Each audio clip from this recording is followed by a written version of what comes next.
तत्पुरुषाय विद्महे महादेवाय धीमहि तन्नो रुद्रा प्रचोदयात्. அனைத்து நண்பர்களுக்கும் பிறைசூடன் சார்பாக அன்பான வணக்கங்கள். இந்த வீடியோ பிடித்திருந்தால் லைக் பண்ணுங்கள், ஷேர் பண்ணுங்கள், கமெண்ட் பண்ணுங்கள், மறக்காமல் சப்ஸ்கிரைப் பண்ணுங்கள். வாங்க வீடியோ பார்ப்போம். நாம் யாரிடமும் மறந்தும் கூட சொல்லக்கூடாத ரகசியங்கள், அதை பற்றி தான் நாம் பார்க்க போகிறோம். நம் வாழ்வில் நடக்கும் சில விஷயங்களையும் நாம் செய்யும் சில செயல்களையும் மற்றவங்கள்ட்ட பகிர்ந்து கொள்ளக்கூடாது. அப்படி பகிர்ந்து கொள்வதனால் அந்த செயலின் மூலம் நாம் பெரும் பலனை நம்மால் முழுமையாக அடைய முடியாது. அப்படி நாம் எதையெல்லாம் வெளியில் சொல்லக்கூடாது என்பதை நாம் முன்னோர்கள் கூறிய பொதுவான விஷயங்களையும் நாம் பார்க்க போகிறோம். நாம் மற்றவங்களுக்கு செய்யும் தான தர்ம செயல்களை பற்றி அடுத்தவங்கள்ட்ட கூறக்கூடாது. நீங்கள் செய்யும் தானம் அடுத்தவங்களுக்கு எடுத்துக்காட்டாக இருக்கும் என்ற நல்ல எண்ணத்தில் கூட வெளியே சொல்லக்கூடாது. வலது கை கொடுப்பது இடது கைக்கு தெரியக்கூடாது என்பாங்க. அடுத்தவங்களுக்கு தெரியலாமா? அப்படி வெளியே சொல்வதன் மூலம் நீங்கள் செய்த பயனை உங்களால் முழுமையாக அடைய முடியாது என்பது உண்மை. நம் வீட்டில் எவ்வளவுதான் கஷ்டங்கள் இருந்தாலும் அதை நாம் நெருங்கிய நண்பர்களிடமோ அல்லது உறவினரிடமோ சொல்லக்கூடாது. முடிஞ்ச வரை நம் கஷ்டங்களை நாமே சரி செய்து கொள்ள முயற்சி செய்ய வேணும். வீட்டில் நாம் இறைவனுக்காக செய்யும் பூஜைகளை பற்றியும் கோயிலுக்கு சென்று வந்த அனுபவங்களை பற்றியும் யாரிடமும் பகிர்ந்து கொள்ளக்கூடாது. இவை கடவுள் நமக்காக ஏற்படுத்தி கொடுத்த நிகழ்வுகள். இதை நம் மனசுக்குள் தான் வைத்து கொள்ள வேண்டும். நம் உடல்நிலை சம்பந்தப்பட்ட விஷயங்களை நாம் மற்றவங்கள்ட்ட சொல்லும் பொழுது எதிர்மறை ஆற்றல் உருவாகும் என்ற கருத்து உள்ளது. இதனால் உடல்நிலை பற்றிய ரகசியங்களை யாரிடமும் கூற வேண்டாம். நாம் அனைவருக்கும் அவரவர் விருப்பத்துக்கு ஏற்றபடி லட்சியங்களை வச்சிருக்கிறோம். அந்த லட்சியத்தின் குறிக்கோளை நாம் அடைந்து வெற்றி பெறும் வரை அதை வெளியில் யார்ட்டையும் சொல்லக்கூடாது. உங்கள் லட்சியம் என்ன என்று யாராவது கேட்டால் கூட உங்கள் உண்மையான லட்சியத்தை வெளியில் சொல்லாமல் வேறு ஒன்றை மாற்றி சொல்வது தவறில்லை. நம்முடைய குடும்ப பிரச்சனைகள்லாம் நம் வீட்டின் படியை விட்டு வெளியே தாண்டி போகக்கூடாது. நம் வீட்டுக்கு விலை உயர்ந்த பொருட்கள் ஏதாவது வாங்க வேண்டும் என்றால் அதை பற்றி யாரிடமும் வெளியே சொல்லக்கூடாது. இவங்க மட்டும் எப்படி இவ்வளவு மதிப்பான பொருள்களை வாங்க முடிகிறது என்று மற்றவங்க நினைக்கும் கண் திருஷ்டியானது அவ்வளவு நல்லதல்ல. இப்படிப்பட்ட பொதுவான விஷயங்களை நாம் இலைமறை காய்மறை போல மறைத்து இந்த உலகத்தில் வாழ வேண்டியிருக்குது. நாம் இழந்த செல்வ செழிப்பை மற்றவங்கள்ட்ட சொல்லக்கூடாது.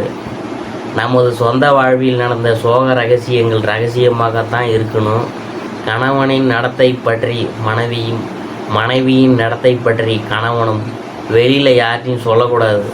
அவங்களது பிரச்சனையை அவங்களுக்குள்ளேயே தீர்த்து கொள்வது நல்லது. ஒரு கீழ்த்தரமான மனிதன் வாயிலிருந்து வரும் சொற்களை பற்றியும் நமக்கு நடந்த இழிவான சம்பவங்களை பற்றியும் வெளியில் யார்ட்டையும் பகிரக்கூடாது. இவையெல்லாம் பின்பற்றுறவங்களாம் இந்த உலகத்தில் சிறந்த மனிதர்களாக போற்றப்படுவாங்க. சிம்மராசியை பற்றி நாம் பார்க்க போகிறோம். சிம்மராசியில் மகத்தை பற்றி நாம் பார்க்கும்போது ஆத்ம பலம் கொண்ட உங்களுக்கு இந்த மாதம் நன்மையான மாதம். தன குடும்ப வாக்குஸ்தானத்தில் கேது சஞ்சரிக்கிறதுனால குடும்பத்தில் குழப்பம், வரவில் தடை, கொடுத்த வாக்கை காப்பாற்ற முடியாத நிலையெல்லாம் உண்டாகும். குரு பகவானின் பார்வையால் மாற்றம் ஏற்படும்.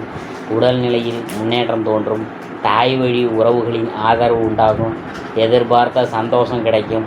தொழில் வியாபாரத்தில் முன்னேற்றம் தோன்றும். போட்டியாளர்கள் பாதையிலிருந்து விலகுவாங்க. இழுபறியாக இருந்த வழக்கு முடிவுக்கு வரும். சூரியனால் தைரியமாக செயல்பட தொடங்குவீங்க. உத்தியோகத்தில் இருக்கிறவங்களுக்கு வேலைப்பளு அதிகரிக்கும். ஒரு சிலருக்கு புதிய பொறுப்பு உண்டாகும். உங்களை அலட்சியமாக பார்த்தவங்க மத்தியில் செல்வாக்கு உயரும். ஆக செவ்வாய் லாபஸ்தானத்தில் சஞ்சரிக்கிறதுனால சங்கடம் விலக ஆரம்பிக்கும். அரசியல்வாதிகள் செல்வாக்கு உயரும். என்றாலும் அஷ்டமஸ்தானத்தில் ராகு சஞ்சரிக்கிறதுனால ஆசைக்கு இடம் கொடுக்காமல் செயல்படுவது அவசியம். விவசாயிகளுக்கு விளைச்சலில் லாபம் ஏற்படும். மாணவர்கள் மாதத்தின் முற்பகுதியில் வேறு சிந்தனைகளுக்கு இடம் கொடுக்காமல் படிப்பில் அக்கறை காட்டுவது நல்லது. பரிகாரம் என்னன்னு பார்க்கும்பொழுது விநாயகர் வழிபாட்டில் சங்கடங்கள்லாம் நீங்கும். அடுத்தது நாம் பார்க்க போகிறது பூரம். நினைப்பதை சாதிக்கும் திறமை கொண்ட உங்களுக்கு பிறக்கும் மாதம் யோகமான மாதம்தான். சுக்கிரன் மாதம் முழுவதும் ஜென்மராசிக்குள்ளும் தொடர்ந்தும் தனஸ்தானத்திலும் சஞ்சரிக்கிறதுனால எதிர்பார்த்த நன்மைகள் அடைவீங்க. சமூகத்தின் பார்வைக்கு செல்வாக்கு மிக்கவராக தோன்றுவீங்க. குடும்பத்தில் இருந்த நெருக்கடி காணாமல் போகும். பணவரவு திருப்தி தரும். விருப்பம் எளிதாக நிறைவேறும். ஒரு சிலருக்கு புதிய சொத்து வாகனம் சேரும். ஜீவனஸ்தானத்தில் சஞ்சரிக்கும் குருவினால் உத்தியோகத்தில் பாதுகாப்பு கிடைக்கும். வழக்கில் வெற்றி உண்டாகும். குடும்பத்தில் நிம்மதி உண்டாகும். கணவன் மனைவிக்குள் ஏற்பட்ட பிரச்சனையெல்லாம் விலகி ஒற்றுமை ஏற்படும்.